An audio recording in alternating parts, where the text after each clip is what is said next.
Let's jump in, boys. So overall impressions. Let me list them. We'll talk about them. And Bill, I'll start with you after I list them here. You can start wherever you want, as long as it's Mac Jones. So Mac Jones is the story coming in this game. Told you it could have been, told you it might be, didn't predict it will be, but I think Mac Jones is the story coming in this game. It's either that or the Patriots blew another fucking game. Which way do you want to go there? I'll let you wait and decide. Brady did not play well. He was jacked up. He was jacked out of his mind emotionally. Patriots defense. A lot of overthrows. Wow. I mean, you see his mom in the booth just fucking like, oh God, we're doing this again. I heard. Yeah, as Jim Gray was rubbing her up.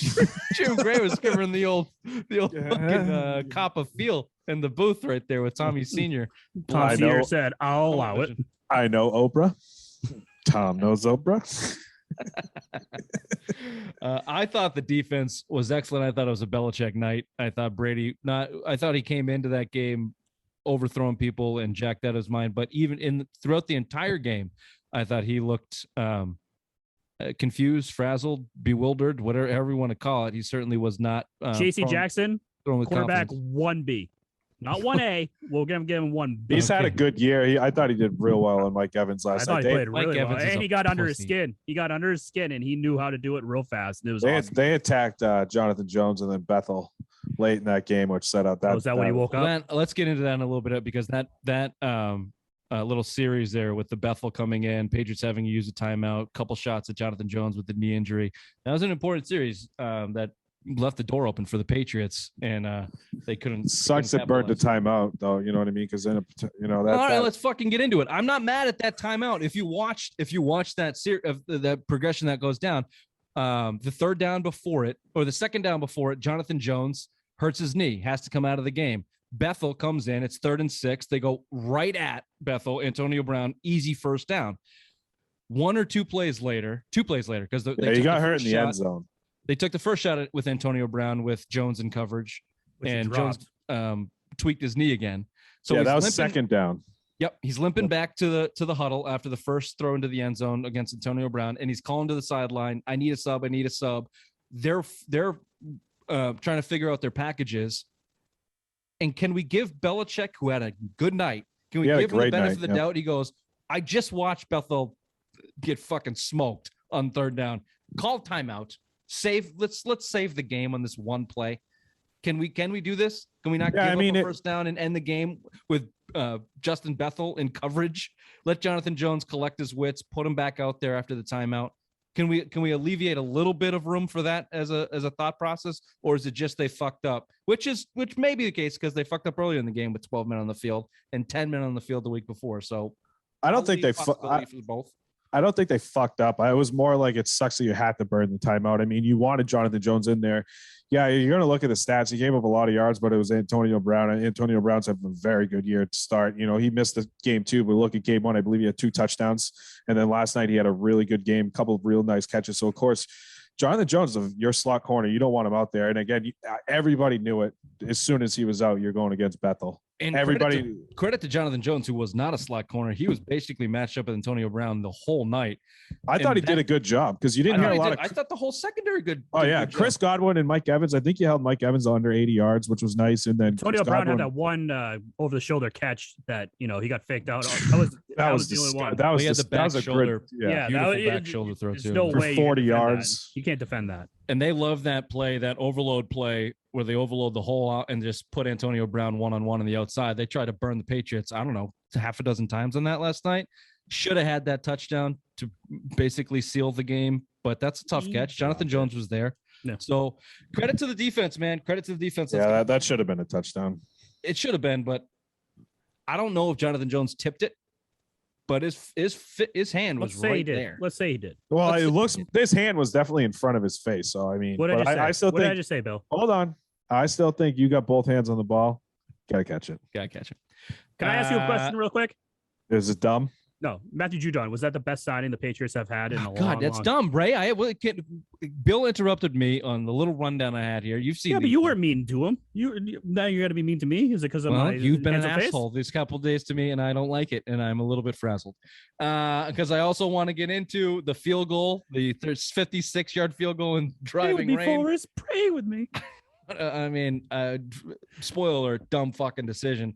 And then the sloppiness, the turnovers, the penalties. Again, 4 weeks into the season, I haven't seen a move in the right direction there.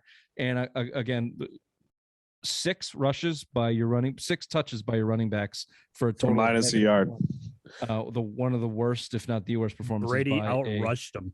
Patriots team. That's pretty bad. All right, let's start with Mac Jones. Ray, I'll throw it over to you. Your opening take. And before I do that, let me give you my opinion on your opening take. I agree with you. Great game. Total control of the offense. Looks very comfortable in no huddle spread. He was calling it out. He was calling the Jordans. Like it looked like Brady on all the signals. Linda, the Superman. Shout out to fucking Cam stands. They gave him a signal. That was pissed me off. That I'm surprised like, that wasn't. Shout out to Cam Newton. Fuck you. I'm surprised that wasn't a run pass option with a fumble. But yeah. Regardless, if he looked good. He looked good. Yeah. His stats are good. 31 of 40 for 77.5% completions. And not just 7-yard, 6-yard dinks. He was throwing the ball around. 275 yards. Yeah. 2 touchdowns. Looked better in the red zone. Mostly had that one pick, which, by the way, Aguilar, make a play for your boy. He should have had that. That fucking hit him right in the hands. And he tipped it up. If you can touch it, you can catch it. Yeah. If you can dodge a wrench, you can dodge a ball. Raymond, Mac Jones, the future, in your text said the future of the Patriots, they're good for the next 10 years. Just falling right into that fucking honey trap with the rest of you morons in New England. Hey, boo-boo. I'm not too far away from you. The kid looks good, and it should only be up from here for a while. So go ahead. No, the biggest stage of his young NFL career, and he came out and he outshined the GOAT. He played better than Tom Brady last night. He took the pressure and he sat in that pocket, and he got fucking hit time after time after time. And even Bill texted us last night saying he looked scared. He might have looked scared, but he was still sitting in that fucking pocket and getting fucking nailed time after time. And finally, the Buccaneers were like, oh shit, this isn't phasing him. So they stopped blitzing him all the time. So that was a big step in the right direction. That was a show of respect from the Bucs. But yeah, this kid, it looks like the real deal. He looks like, I haven't been this jazzed up for a game since about 2018 when the Patriots made that run for the Super Bowl. Like I haven't had that feeling in a long time. And now, like after watching that game last night, the feeling came back. I was kneeling watching my phone because I was getting yelled at by my wife because I was too loud. So I was watching on my phone with my iPod, AirPods on. Whoa. Time to fight out. She made you watch it on the phone? Oh yeah. You better go out for cigarettes now. You have a TV in the basement. It was too loud. She said I was screaming too loud. So she said, just put your headphones on. Please just be quiet. So. Are you for fucking real? Let's not get into that. We can after show tune in for that for marriage counseling with the Simple Mind Boys. Jesus, cigarettes, Ray. I lost my fucking the blitzing and Mac Jones and getting hit. I don't think they stopped blitzing because he was getting up after the hits. I think they stopped blitzing because he finally learned how to beat it. Yeah, he was beating it. No, that's what I'm saying. Yeah, he was checking down. He was hitting deep throws, but he did look scared because I thought his interception throw, as much as I thought it was a decent throw, hit Aguilar in hands, he kind of bailed out on it. He threw it on his back foot, and that comebacker to Nelson Aguilar that almost got picked was kind of on his picked, yeah. Well, that was more on Nelson Aguilar, but you saw him kind of throw it off his back foot. Aguilar stopped instead of coming back to the ball more. I mean, that's what Brady used to talk about in that offense all the time. That's why Chris Hogan fell out of favor. He stopped coming back to the ball, and he just sat there. And that was pick six. That could have been game over. At an angle, right? That's Brady's big thing. It's like the hook. You run straight and you come back at an angle. You cut off the angle for the defensive back. Yeah. I'll just say this in Mac Jones' defense. The guy got hit. Yeah, no, that's a perfect 70% of it, and not that. And let's just we don't know this, but let's say he's bailing out of his throws. First of all, he's still accurate. He's throwing for almost 80%. Second of all, we've seen Brady bail out of those throws for the last, call it 15 years. He learned how to take a hit when throwing the ball. If Mac Jones knows that at 23 years old that I'm going to get fucking crushed here, so let me lean back a slight bit if I can still get the ball to my guy, he's not taking the brunt on his shoulder or collarbone or wherever else. He's learning how to take hits in the NFL, or he's already learned it in the SEC, whatever. Allow me to be on the homer side here and just look at it as a positive. Yeah. If he has a clean pocket, it doesn't look like he's got Peyton Manning happy feet. He's driving. No, and he's not making a lot of bad throws when he's in the pocket. Again, it's not a bad thing. He's just rushed a couple. But again, you got a guy up the middle. He's trying to get and if he can learn how, Brady's always preached that. I learned to follow my left shoulder. I learned to spin my body around so I can follow my left shoulder because I throw with my right. You know what I mean? But as far as Mac Jones, yeah, dude, 31 of 40. I mean, that's got pretty goddamn impressive no matter who you are. Completions in a row. 20, let alone for a rookie. He matched Brady's career long for the Patriots at 20. I mean, and those were real throws. Those weren't check down throws. I mean, he was making throws down the field. I mean, Nelson Aguilar had a couple down the field, and Jacoby Myers had that toe tapper down the sideline, which was disgusting. I thought, you look at the command of the line of scrimmage from Mac was incredible. You saw, second, third, fourth reads on almost every option that he had. He was calling the plays at the line of scrimmage. I mean, that's what you want to see as a rookie.